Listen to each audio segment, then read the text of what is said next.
Tercera hora de la mañana en Es Radio, en un día muy movido. Aparte de contarles ahora el tiempo, las noticias con Javier López Tofiño y Vanessa Vallecillo.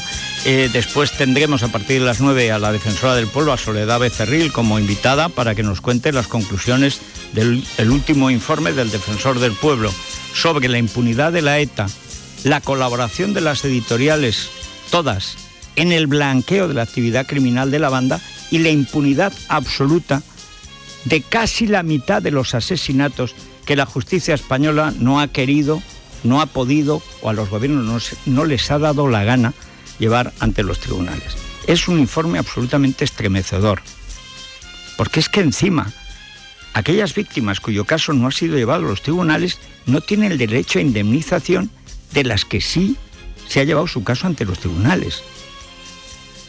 Esto por la incuria infecta, por la cobardía manifiesta, por la galvana de esta banda de chorizos que tenemos siempre dirigiendo la justicia española, que es verdadera basura, porque esto ha pasado con el PSOE, con el PP, con el PSOE, con el PP, durante muchísimos años.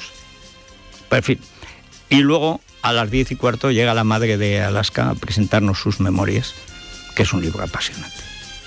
A mí, Javier, se me quitó lo del Barça ayer leyendo las memorias de América, que así se llama la madre de Alaska. Claro, Alaska de América, es normal. Bueno, vamos con el tiempo. Hoy es un día casi veraniego. Ayer era casi primaveral. Bueno, hoy ya más que primaveral. Hoy ya no hay ni llueve, hay un poco de viento en el estrecho porque no tiene más remedio. 2 continentes, 14 kilómetros, pues algo de viento tiene que haber, pero nada más, ¿eh? O sea, hoy es un día, pues eso, de calorcito. Ahora tenemos ya 9 o 10 grados en Madrid, pero nos vamos a ir a 24. O sea, ya de pasear con manga corta. La máxima, ayer Santa Cruz de Tenerife dio la máxima con 30 grados, hoy 31 en Canarias, con la humedad de esas maravillosas islas, afortunadas, pero calurosas, bueno, tremendo, ideal para estar en una piscina, en el mar, etcétera. Bien, y la mínima, y aguantan 2 clásicos también del pelotón del pasmo, Burgos, que llegó ayer con Soria, y se mantiene, aquí se van dando relevos, provincias pobres y abandonadas, vacías, como el dinero se va a Cataluña, pues por ejemplo para Burgos y León, que toda esa zona rural, la parte rural son 2 provincias enormes, bueno, pues están abandonadas, dejadas de la mano de Dios y de Murciélago Montoro. Pero ahí están dando la mínima y saliendo, al menos ahí, todos los días en las noticias, 2 grados. Bien, vamos ahora a contarles lo mucho que sucedió ayer. Ayer fue un día de una densidad informativa, pero verdaderamente tremenda. O sea, se produjo una media docena de noticias que realmente cada una de ellas hubiera sido para gastar un titular y un programa, porque todas son de un calado enorme, vienen de lejos, tienen una gran importancia política e institucional, y van más lejos todavía, porque son de esas noticias, aunque a modo de las cerezas, si tiras de una, al final sacas el ramo y te llevas hasta la cesta. Pues eso pasa con la corrupción en Cataluña. La corrupción en Cataluña, desde el año 1980, que llega Jordi Pujol al poder, se va a Tarradellas, que el hombre extraordinario, catalán muy querido en toda España, conviene recordarlo, es que catalanofobia no. Cuando mandaba en Cataluña Tarradellas era catalanofilia. Cuando llegaron los ladrones y encima insultar a España, pues entonces, ¿qué quieres? ¿Que te quieran? No. Pero desde 1980, hablamos de 37 años, llevan robando. ¿Pero cómo han robado? Han robado, como lo que decíamos de la injusticia a las víctimas de la ETA, porque los gobiernos de Madrid lo han permitido, lo han prohijado, lo han amparado, lo han mimado y luego lo han cobrado en forma de votos en los presupuestos. Daba igual que estuvieran en el gobierno Felipe González o Aznar, o Zapatonto o Mariano el Listo. Da igual. La cuestión es que les voten los presupuestos. Y a cambio, robad lo que queráis, dad golpes de Estado, la inmersión, machacad las libertades, pero nos votáis, ¿verdad? Y a lo demás, esta es la gran cuestión. Bueno, pues ayer se produjo tenían que haberse celebrado el juicio en el Liceo. En lugar del caso Palau, debería ser el caso Liceo, porque hay que ver cómo cantaron, ¿eh? Pero cantaron como en la época de oro de Montserrat Caballé. O sea, cantó el tesorero, cantó la mano derecha, cantó la hija de la mano derecha. Y porque el fiscal se puso raco, o sea, se puso rack, es decir, adornarse, no es que lo hiciera con mala intención, como rack, para favorecer el delito, no, lo hizo para perseguirlo. Pero sobreactúan mucho los fiscales, lo cuenta hoy muy bien Pablo Planas, que hay que leerlo en Libertad Digital, porque hay un momento en que Millet, no es que fuera la mano derecha de Pujol, es que era Pujol. O sea, Millet en Cataluña durante 35 o 40 años ha sido el hombre del dinero de Pujol. Incluso después de atracar Banca Catalana, siempre fue el hombre del dinero. Y es un señor chulo, orgulloso y tal. Ahora, como le han pillado, y está en silla de ruedas, ya mayor, pero sigue siendo igual de fatuo y de soberbio, pues cuando empieza a cantar y empieza a dar nombres ya a la primera empresa, el fiscal, en lugar de decir, ay, señor Millet, me gusta que colabore con la justicia, ¿y qué otras empresas más recuerda usted que también tuvieron que pagar a su partido por... Pues en lugar de eso, ¡increíble! O rack. Y el otro, bueno, pues ya no dijo más. Es igual. También había amarrado al fiscal con la hija de la mano derecha y tal. Y contaron lo que se llevaban. No era el 3%. Ya lo dijimos. Si un socialista denuncia el 3%, seguro que es más. Primero, no saben contar. Y luego, además, los otros siempre han robado mucho más de lo que se decía. Efectivamente. Lo oficial era el 4% en lo que se llevaba Millet. Lo que cobraban directamente los Pujol, ahí en eso todavía no ha querido entrar la justicia. Pero el espectáculo tuvo lugar. En el juicio del tesorero de lo que ahora llaman PDCAT, será P4CAT, porque ya no es el P3CAT, ni es 3 vergencia, es 4 vergencia. 4 vergencia y desunió, que es el partido que está en el gobierno gracias a la CUP y a Esquerra.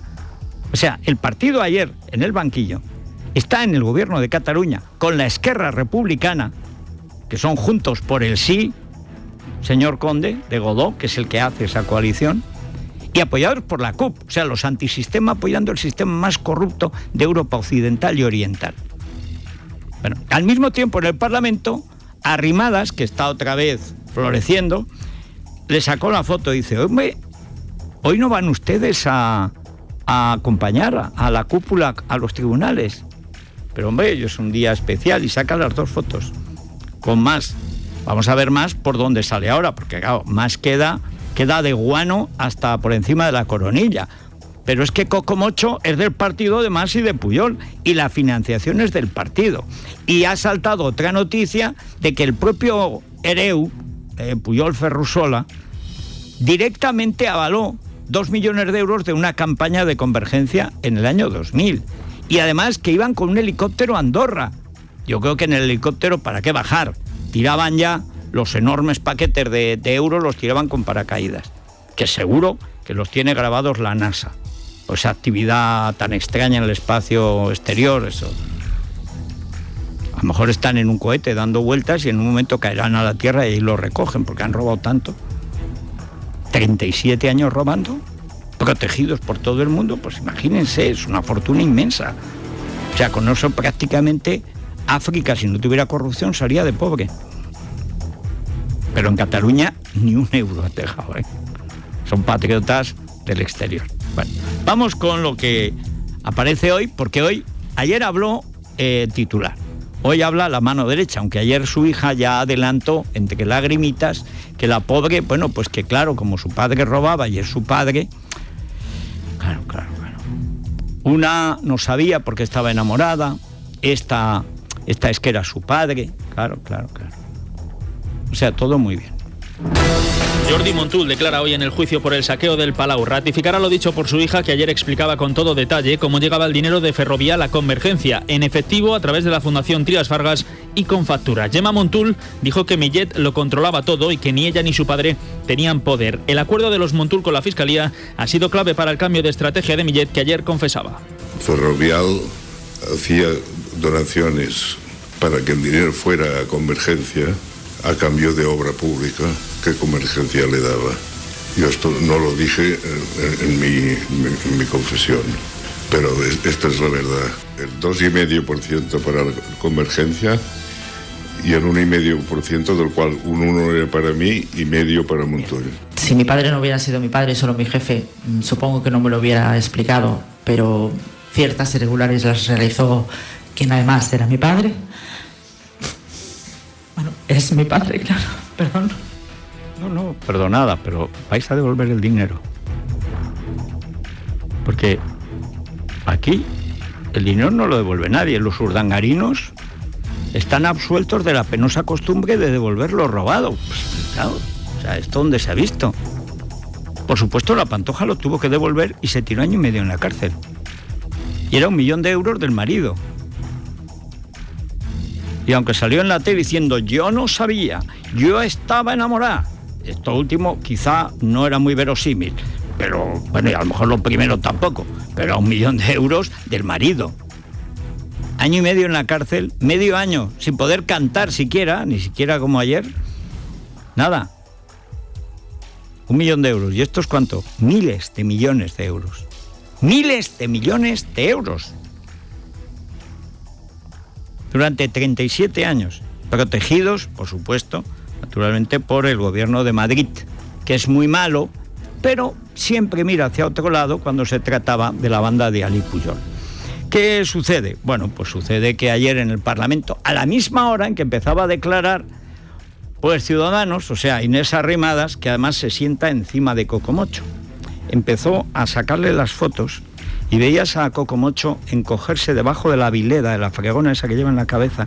Era una cosa, digo, como acaba desapareciendo. De un momento hace plop y desaparece, porque iba recogiéndose debajo de la fregona y se le ve ahí. Digo, pero si es que no te puedes esconder, porque es que además de ir por dónde sales, puedes salir a gatas, pero era muy difícil irse. Pero la otra sacando ahí el aire del Marco de Jerez, sacándole las fotos y hablando en un español y con esa voz que tiene Inés, ¿qué voz tiene Inés? Bueno, y el otro a punto de desaparecer. Pero claro, es que era el momento de decirlo. Las declaraciones de los acusados frustran el regreso de Artur Mas a la primera línea política, aprovechando el nuevo referéndum ilegal. El expresidente de la Generalitat podría hacer una declaración en las próximas horas. De momento, la CUP ha solicitado que dé explicaciones en el Parlamento, lo mismo que el PP, Catalunya Sí que es Pot y Ciudadanos. Inés Arrimadas, en la Cámara, le preguntaba a Puigdemont por qué no había acudido a los juzgados. Hoy es el juicio del cas Palau y hoy no le hemos visto a usted en los tribunales. A lo mejor no le cogía de paso, pero qué diferencia de imagen. Fíjese, cuando los que van a declarar a los juzgados son los Bárcenas de Convergencia, a ustedes no se les ve haciendo manifestaciones en la puerta. Hoy no toca, señor Puigdemont, acompañar a los miembros de la cúpula de su partido a los tribunales. La agenda política del gobierno pasa por 2 compromisos. No tener casos de corrupción política, y este gobierno no tiene ninguno, y tomar medidas que impidan la corrupción política y que aumenten, por tanto, los mecanismos de control para hacer todavía más difícil que esa actitud, que no tiene fronteras ni banderas, arraigue más en nuestra casa. También a casa nostra. ¿Pero en qué quedamos? ¿Es casa nostra, casa vostra? O como cantaba Sisa, si es que ni a casa de algú. Claro, estos ni lo saben, son amarrachos, analfabetos. ¿Cómo que tu partido no tiene problemas, tu gobierno tiene partidos de corrupción? Pero si tú eres el partido de la corrupción. Pero vamos a ver, ¿quién se sentaba ahí en el banquillo? ¿Tu partido? Pero además, el tesorero de tu partido, Coco Mocho, el que te ha pagado a ti las elecciones. Bueno, y a tu señora los arreglos. Y a Artur Mas su carrera. Y a Pujol su fortuna. Y a toda la horda de los Pujol Ferrusola sus fortunones. Pero ¿cómo que no tenéis casos de corrupción? Si sois la corrupción misma. Dice, esto no tiene bandera, hombre, es lo único que en Cataluña no tiene bandera. Ahora va a resultar que la corrupción también vino de fuera. Eso es culpa de los españoles, porque en Cataluña nunca ha habido corrupción. Esto es como el vicio, no existía el vicio en el País Vasco, lo dice Sabino Arana, hasta que, claro, llegaron los maquetos con el baile agarrado, mientras que los vascos saltaban airosamente, sin rozarse, los sexos que tienen que estar a distancia, salvo en el momento de la reproducción y lo justo, para preservar esa raza superior. Pero claro, luego, venga ahí a arrimarse, claro, eso es una cosa penosa, ahí viene la corrupción. La moral en el pueblo vasco y la económica. En Cataluña no había robado nadie nunca. Eso fue cuando llegaron los andaluces en los 60, que aquello fue tremendo. Entonces, pasaban el día ahorrando. Eso sí, ahorrando lo que robaban. Y ahorrándolo fuera. el padre de Pujol ya fue a la cárcel por tráfico de divisas. O sea, que era socio del padre de Millet. Millet y Pujol crean el Òmnium Cultural y toda la marabunta de fundaciones, que es como ingresaba el dinero Convergencia. Tresvergencia, ahora ya Cuatrovergencia, y desunió. Pero es que contaba la semana pasada Jesús Cacho aquí en la tertulia que un empresario madrileño, cuya empresa es puntera en toda España y en parte de Europa y América, pues no podía entrar en Barcelona, no tenía permiso, nunca llegaban los permisos, es decir, esas cosas. Y al final le dijeron, pues mira, ve a hablar con Menganito, que es el que sustituye a Millet. Y entonces le dice, bueno, ¿qué tengo que hacer para poder vender mis asuntos en Barcelona? Dice, todos los de Pujol hablan. Fundaciones. ¿Qué? Dijo el otro. Fundaciones. ¡Ah! Fundaciones. Claro, la primera fundación era la del Palau, claro. Siguen con lo mismo. Que ahora no se llamará Palau, se llamará Sótano o algo. Pero vamos, o se llamará Andorra. Porque Andorra, al final, es el Shangri-La del pujolismo. O sea, la capital del separatismo catalán, la auténtica capital, es Andorra. O sea, la capital administrativa es Barcelona, pero el centro económico, financiero y político del pujolismo, que eso es la Cataluña actual, el fruto de Pujol, de 37 años de pujolismo, es Andorra.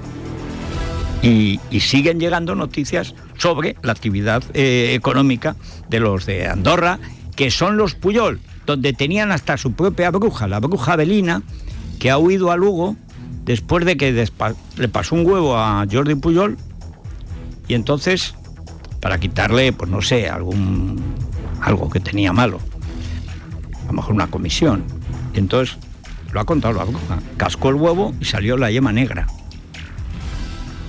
Entonces, ante la presencia del maligno, se ha largado a Lugo y está inencontrable. O sea, a mí no me pillan en esta cosa, que esto es el diablo. Bueno, pues cuando el diablo no sabe qué hacer, o con el rabo mata moscas o el dinero lo lleva a Andorra.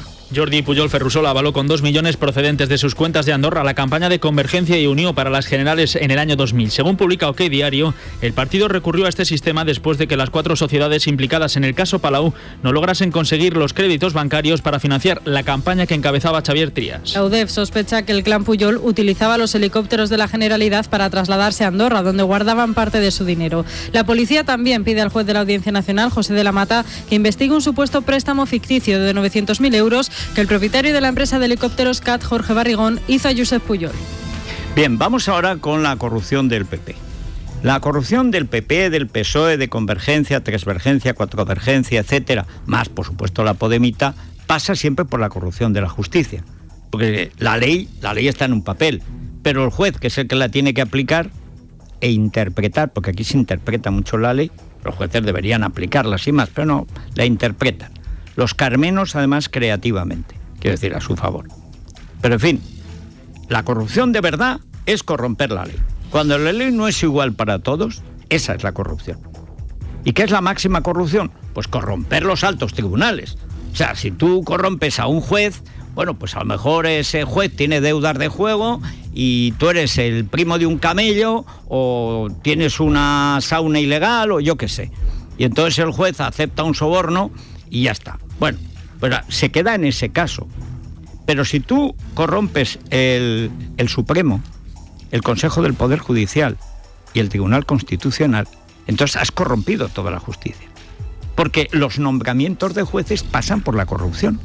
Y claro, después de varios años, muchos años, desde el 85, son 32 años ya que Felipe González perpetró la Ley Orgánica del Poder Judicial, quitándole a los jueces la independencia de las asociaciones para elegir su gobierno y, por tanto, el sistema de ascenso a los 17 tribunales superiores de justicia de las 17 pirañas autonómicas. Si tú corrompes la cúpula judicial, has corrompido la justicia entera.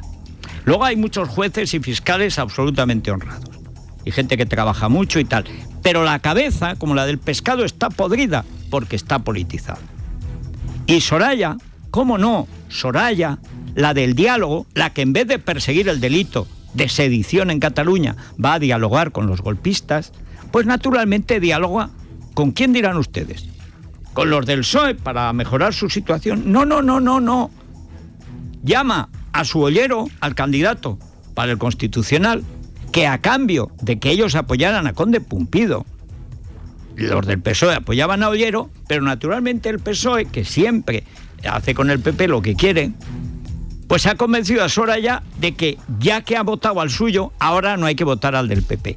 ¿Y quién es el que traiciona al del PP, a Ollero? Pues naturalmente la vicetodita, que hace lo que mandan Cebrián y Rubalcaba, pero si es que Soraya no es del PP. Que es que algunos no se lo acaban de creer. Tras el reparto de sillones entre PP y PSOE, las 4 plazas que debían renovarse en el Constitucional, Soraya Sáez de Santamaría, a instancias de Alfredo Pérez Rubalcaba, está presionando a los miembros del Alto Tribunal para que no voten a Andrés Ollero como presidente. Según cuenta El Español, sus representantes están horrorizados ante las presiones de la vicepresidenta, que llegó incluso a llamar al propio Ollero para que retirase su candidatura. Tras reunirse con los magistrados, les ha llegado a manifestar su intención de presentarse y afear públicamente la actitud de Sáez de Santamaría. Rubalcaba habría condicionado la elección de los nuevos magistrados al veto de Ollero. Hace un mes, la vicepresidenta defendía la independencia del Tribunal Constitucional en la sesión de control. Le puedo garantizar que más allá del debate sobre los nombramientos, que puede haberlo, este Gobierno garantiza y garantizará la independencia del Tribunal Constitucional y, lo que es más, el cumplimiento de sus resoluciones. Me gustaría recordarle que el presidente y el vicepresidente del Tribunal Constitucional lo eligen sus propios miembros y por votación secreta. Y permítanme que le diga, la mayor muestra de independencia y respeto a la independencia es no dar argumentos a los que la critican cada día. Muchas gracias, señor Rivera. A ver, niña de la chuleta. O sea, que es que a ti te quitan la chuleta y no te enteras de nada. ¿No te das cuenta de lo que acabas de decir, listilla? Dice, el Gobierno garantiza la independencia del Tribunal Constitucional. Se eligen ellos. Pues si se eligen ellos, ¿qué tiene que garantizar el Gobierno? ¿Es independiente o tú eres la que garantiza la independencia? Y si tú no la garantizas, no hay independencia. Pero chica, tú es que estás cristalizando un adoquine. O sea, a ti te han hecho creer que eres, no sé quién te han hecho creer. Eres una chica que hizo una oposición en Valladolid, que siendo de Valladolid no sabe hablar español, porque cada día hablas peor, debe ser por el dialogueo en Barcelona, que eres la chica de Cebrián para los recados del País.cat, que has creado las telesorayas para mantener a Podemos con perspectiva de poder y hundir al PSOE, y de paso hundir a España, pero eso a ti ¿qué más te da? Pero si tú te ríes del PP y de sus votantes. En público, ahora ya no. Antes sí. Y en privado siempre. Pero no te das cuenta, listilla, que no puedes decir que es independiente y al mismo tiempo que tú garantizas su independencia. Y si son ellos los que te pueden juzgar a ti, bueno, pueden de alguna manera tutelar si es justo que te juzguen. Bueno. ¿Esto en qué va a desembocar? Naturalmente, en que hasta los jueces del PP van a ir contra el PP. Y ayer se abrió otro frente, naturalmente en Madrid. Frente que ya abrió el propio PP de Soraya Sáenz de la Guillotina y Montoro. Pero claro, lo que ha aparecido no sabemos lo que es, porque estamos en ese terreno brumoso. ¿Quién sale perdiendo? El PP. Esto a Mariano y a Soraya creen que les da igual. Pero no les da igual. No les da igual. Es decir, ellos han apostado por destrozar el partido para poder seguir ellos siempre mandando. Pero al final, si se hunde el partido, te hundirás tú. Y lo del Madrid, la pinta que tiene es muy mala. El juez Eloy Velasco investiga si el PP de Madrid pagó gastos electorales con el 1% de adjudicaciones a obras públicas en época de Esperanza Aguirre. Ha ordenado registros en las consejerías de Sanidad, Transporte, Urbanismo y en la Dirección Regional de Justicia. Se basan los documentos incautados tras el registro al domicilio del empresario Javier López Madrid y de Beltrán Gutiérrez, exgerente del partido, que ayer declaró ante el juez. También comparecieron el exconsejero de Transportes, Ignacio Echeverría, y el expresidente de CEIM, Arturo Fernández. Aguirre insiste en que a ella no le consta que se realizaran pagos irregulares y recuerda que ya dimitió por no haber vigilado la financiación del partido. Cifuentes dice que todos estos casos de corrupción están haciendo daño al PP. Podía haberme ocupado de la financiación. No lo hice porque había 4 personas que se ocupaban de ello. Yo me tenía que ocupar, entre otras cosas, de construir esos 12 hospitales. No obstante, a mí no me consta que haya ninguna financiación. Todos estos temas nos están causando muchísimo perjuicio. Siempre que ha habido un asunto de corrupción, cuando ha habido una investigación formal y cuando ha habido un asunto que estaba claro que hablábamos de un tema de corrupción, se ha actuado y eso no va a cambiar. Bárcenas. Cristina, Bárcenas. Bárcenas. Luis, resiste, sé fuerte, mañana te llamo. Bárcenas. López Madrid. ¿Pero cómo que se ha actuado? ¿Cómo que se ha actuado? ¿Cuándo se ha actuado? O sea, ¿cuándo ha actuado Mariano contra la corrupción? ¿Se habría tenido que ahorcar? Políticamente hablando. Pero es que le pillan con 50 millones en Suiza el tío que cobraba el dinero negro, que entre otros allegaba López Madrid, el yerno de Villarmir, que lo llevaba directamente a Génova. ¿Cuándo se ha actuado? ¿Pero cómo se va a actuar si han estado cobrando el primero Mariano, la segunda Soraya, el tercero el Murciélago? ¿Pero cómo se va a actuar si han estado cobrando todos? Todos en negro. Bueno, luego alguno, democristiano tenía que ser, va y lo declara a Hacienda. Y declara para legalizar un dinero que viene de la corrupción. ¿Pero cómo? ¿Cuándo ha actuado Mariano contra su corrupción? ¿Nunca? Pero si llegó a decir que Bárcenas no era del partido. Llevaba 27 años de tesorero y fue él el que lo convirtió en número 1 de la tesorería, si tendría confianza. ¿Pero cuándo ha actuado contra la corrupción el PP? Cuando no la había en el PP que le molestaba a Mariano. Cuando no la había. Pero cuando la pasta de verdad, de donde venían los dobles y triples sueldos, de Mariano, de Soraya, ¿cuándo ha actuado? Nunca. Al contrario. Pero absolutamente al contrario. Bueno, y vamos ahora con la horda podemita y con la número 1 bis del Congreso. Esto de la APM, la Asociación esta de la Prensa de Madrid, que por supuesto nunca ha defendido a los periodistas, que sí hemos tenido problemas con el poder, con los gángsters de Podemos, con los gángsters del PP, con los gángsters de la Esquerra, etcétera, con el gángster de Gallardón. No es mi caso. Ustedes creen que es normal, y perdón por la cita, pero es que es lo más clamoroso. O sea, que el Tribunal de Derechos Humanos de Estrasburgo haya dicho en su sentencia contra España, defendiéndome a mí, que no se han garantizado mis derechos fundamentales a la libertad de expresión y que no lo haya defendido la Asociación de la Prensa. Es que la Asociación de la Prensa era de Gallardón. Y ahora, lo dije ayer, pero me faltaba la confirmación de Gallardón. Porque es que yo a estos los conozco. O sea, a diferencia de la carcundia del PP que no sabe lo que son los comunistas, yo sí lo sé. Y ayer dije, estos se quejan en medios progres, estos que son de Rejón. Claro, se han cargado de Rejón, dice ahora, los de Iglesias vienen a cargársenos a nosotros. Porque si no, si resulta que los amenazan, los presionan, etcétera, pues hombre, el presidente de la empresa llama al abogado y le mete un paquete a Pablo Iglesias y a su patulea. ¿Por qué no lo hacen? Porque es una pelea interna entre podemitas, entre gente de la SER, gente de Prisa, tal. Alguno del mundo, alguna del mundo defendiendo, y alguno defendiendo ardorosamente la represión. Aquí todos somos iguales. No, todos somos iguales, no. No, todos somos iguales, no.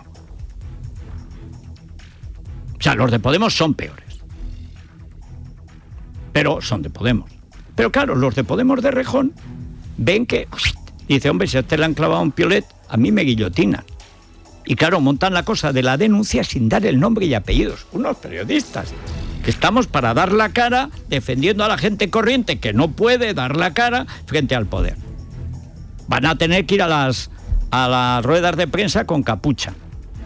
Y claro, la APM ahí navegando entre dos sectores. O sea, lo que está viviendo en la APM es la lucha entre bolcheviques y mencheviques, ninguno de los cuales es bueno. La Asociación de la Prensa de Madrid podría reunirse mañana con Podemos para mostrarle las pruebas del acoso sufrido por periodistas. Mientras, en la APM crecen las críticas a su presidenta Victoria Prego por enviar el comunicado sin haber contado con toda la directiva. También aumentan las sospechas de la existencia de bandos entre informadores errejonistas e informadores pablistas en medios afines a Podemos. Errejón deja la puerta abierta a que las denuncias sean legítimas. No tengo la menor prueba y por tanto me baso en las pruebas que se presenten. Como no he visto ninguna, tengo que decir que yo no me reconozco en esas acusaciones, que no reconozco a Podemos en las acusaciones que se han hecho, pero puede que sean muy legítimas, puede que se hayan puesto encima de la mesa. Eso sí, habría que fundamentarlas y las tendríamos que ver, porque es una acusación de calado. Claro, dice, yo no me reconozco, a Pablo sí.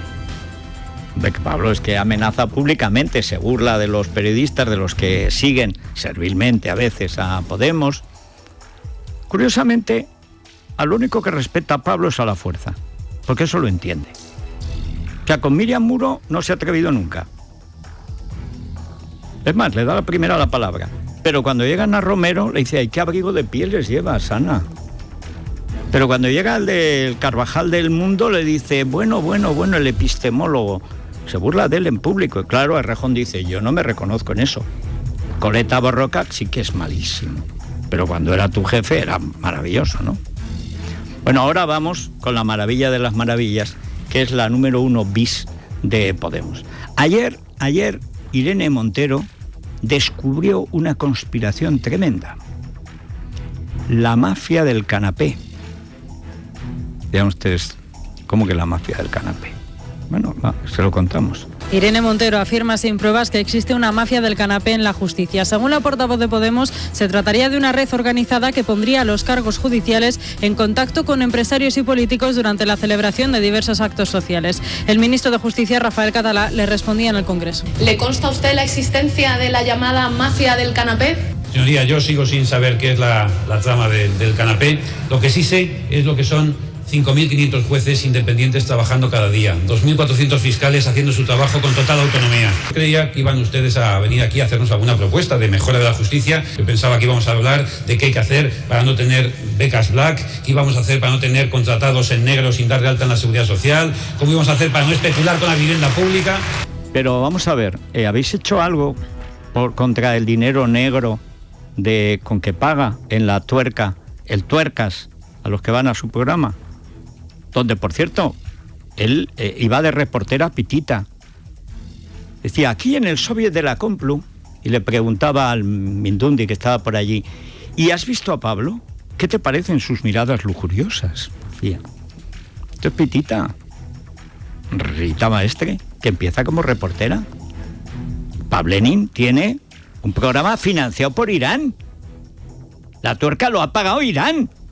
Ellos han cobrado de Venezuela, pero vamos a ver, Catalá, borroso ministro de Justicia, cuando Hacienda pilla con $500,000 defraudados a Monedero, cobrados por un informe que no hizo sobre una moneda que no existe, ¿qué ha hecho Hacienda? Llamar a Monedero, no sea que tenga que visitar una prisión. No va a ser como la Pantoja. Monedero es como los Puyol, es una especie protegida. Ahora, esto de hacer quedar por tonta, porque la verdad, como muy inteligente ayer con lo de la mafia del canapé no quedó, esto es la defensa del periodismo errejonista. Esto se lo ha filtrado Errejón. Y le vamos a contarle esta que entra a todos los trapos a que se traga lo de la mafia del canapé. No, ¿cómo se va a tragar eso, Íñigo? Que se lo traga, que esta es muy chapalante. Bueno, pues venga, pues vamos a mandar. ¿Tú crees que se lo... Que sí, hombre, que sí, que estaba ahí, se lo suelta el ministro de Justicia, hasta no se corta un pelo. Bueno, pues si tú lo dices, y efectivamente sucedió. Son fantásticos. Si no fueran tan criminosos, serían maravillosos. Vamos con Iberia, Javier. Vamos con Iberia hoy a Colombia, amantes de los paraísos naturales. Colombia ocupa el primer lugar del mundo en términos de biodiversidad por kilómetro cuadrado, hogar de más de 50.000 especies de plantas y de animales. Por ejemplo, también país perfecto para el avistamiento de aves. El 20% de las especies de todo el mundo están en Colombia. Iberia nos propone viajar a sus destinos en este país, por ejemplo a Medellín, para poder disfrutar de su naturaleza. Entra en iberia.com, reserva ya tus billetes desde solo 598 euros la ida y la vuelta. Bueno, ¿y en la Mutua, Rubén? Pues mucha gente se pregunta por qué a mí, que soy cliente de toda la vida, ¿por qué me suben el seguro si a lo largo de los años he ido añadiendo el coche de mi mujer, la moto de mi hijo? Pues ya sabes, o no lo has oído. Si este año te han subido el precio del seguro de tu coche o moto, vente a la Mutua, esa cual sea, te lo bajan. Llama ya al 902-555-485, toma nota, 902-555-485. Consulta condiciones de la promoción en Mutua.es. Vamos, vente a la Mutua. Bueno, ¿y cómo pueden participar nuestros oyentes, seguidores, escuchantes, videntes, veedores? Porque estamos en 125 de Movistar Televisión todo el día. Bueno, ¿cómo pueden participar en la tertulia? Y luego que viene la defensora del pueblo, viene Soledad Becerril. Les invitamos que le pregunten lo que deseen en el 91 409 0503, 91 409 0503, y ella les va a poder responder en tiempo de tertulia. Además, solo por llamar entran automáticamente en el sorteo del lote de productos Lola que hoy se lleva José Miguel Revejo de Madrid. Pues me alegro. A la tertulia. Es la mañana de Federico. con Federico Jiménez Los Santos.